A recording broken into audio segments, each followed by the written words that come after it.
نبی علیہ السلام نے ارشاد فرمایا قرب قیامت میں لوگ اپنی بیویوں سے زنا کریں گے. ہم نے حدیث پاک پڑھی تو ہمیں سمجھ نہیں آئی. ہم نے اپنے استاد سے پوچھا کہ استاد جی یہ کیا معنی ہے کہ اپنی بیویوں سے زنا کریں گے؟ تو انہوں نے فرمایا ہاں اس کی کئی صورتیں ہیں. ایک صورت تو اس کی یہ ہے کہ مرد یا عورت کوئی کفریہ بول دے اور نکاح ٹوٹ جائے اور ان کو اس کا پتہ ہی نہیں کہ نکاح ٹوٹا یا نہیں. اور واقعی آج تو کفریہ کلمات کا علم ہی نہیں لوگوں کے پاس. بہت سینسیٹیو مسئلہ ہے یہ.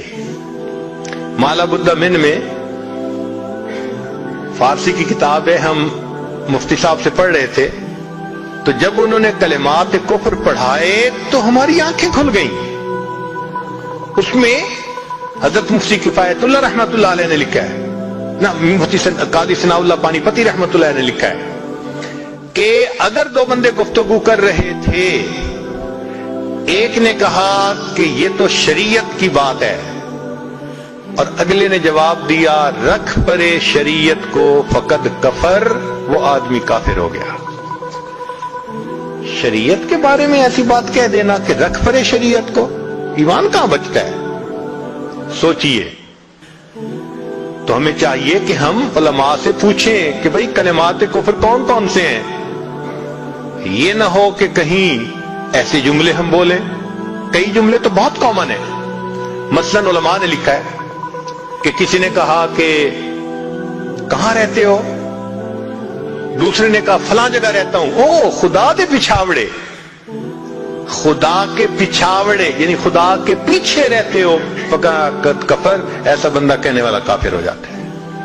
تو ان کا علم حاصل کرنا ضروری کہ کہیں ہم تو اپنی گفتگو میں کوئی ایسی بات نہیں کہہ جاتے, اور اگر نکاح ٹوٹ گیا تو پھر اپنے ذوم میں میاں بیوی رہ رہے ہیں اور زنا کا گناہ لکھا جا رہا ہے.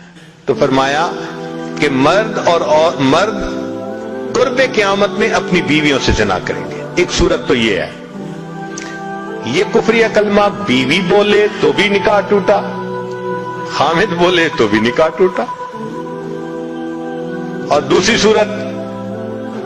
صورت ایک دوسرے کے ساتھ آرگومنٹس, اور یہ تو ہر گھر کی آج بات نظر آتی ہے. جس گھر میں دیکھو الا ماشاء اللہ وہی حال ہے. جب شادی ہوئی میں بولتا تھا, بیوی سنتی تھی. اس نے کہا پھر, کہتے پھر بچے ہو گئے, پھر بیوی بولتی تھی میں سنتا تھا. اس نے کہا پھر, کہتے پھر ہم دونوں بوڑھے ہو گئے, ہم دونوں بولتے تھے محلے والے سنتے تھے. تو بڑھاپے میں آرگومنٹس اور زیادہ. اب ان آرگومنٹس میں ہوتا کیا ہے کہ مرد کی زبان سے کنائے میں طلاق نکل جاتی ہے. کنایا کہتے ہیں کہ لفظ تو طلاق کا نہیں بولا لیکن بات ایسی کر دی کہ جس کا مفہوم طلاق والا ہوتا ہے, اس کو کنائے میں طلاق کہتے ہیں. اب یہ گناہ بہت زیادہ ہے کہ غصے میں کہہ دیتے ہیں چلی جا, مجھے تیری کوئی ضرورت نہیں آج کے بعد. اس قسم کے الفاظ کہ جس کا نتیجہ یہ نکلے کہ تم میری بیوی نہیں ہے, اس کو کنایا کہتے ہیں. اب اس کے مسئلے بھی سیکھنے چاہیے. بھائی نکاح کیا ہے تو کیسے ٹوٹ سکتا ہے, یہ مسئلے بھی تو آنے چاہیے نا. یہ کہاں لکھا ہوا ہے کہ آپ ٹیکس کے سب مسائل جانتے ہیں, بزنس کے سب کوڈز جانتے ہیں, فلاں کا سب نالج آپ نے حاصل کیا ہوا ہے, اور ایک مومن نکاح کر لیتا ہے اور اس کو نکاح طلاق کا پتہ ہی نہیں ہوتا. یہ کہاں کا انصاف ہے؟ شریعت کہتی ہے علم حاصل کرو.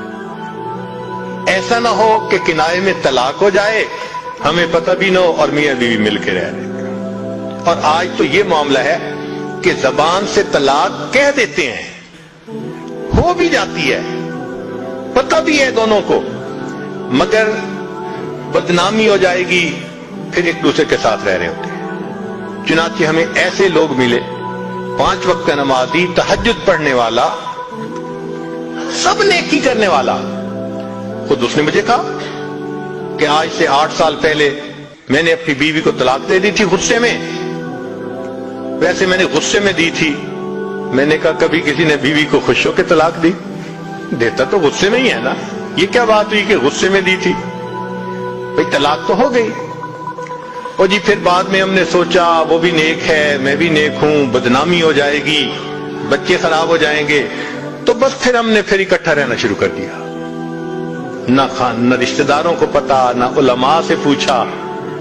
پھر میاں بیوی اکٹھا رہ رہے ہیں, ایک گھر ایک کمرے میں.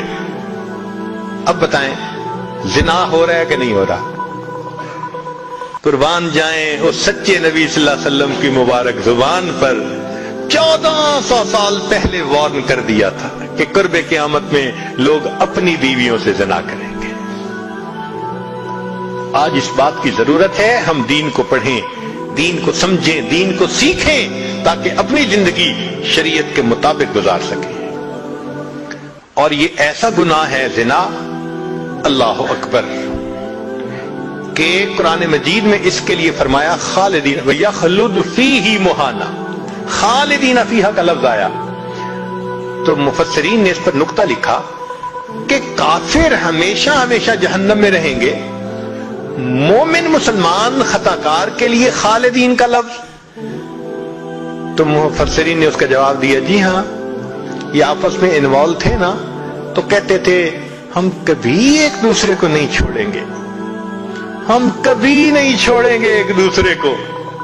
یہ جو وعدے کرتے تھے ہم کبھی ایک دوسرے کو نہیں چھوڑیں گے, ہمیشہ ساتھ رہیں گے, اللہ فرماتے ہیں میں بھی تمہیں پھر ہمیشہ ہمیشہ کا عذاب دوں.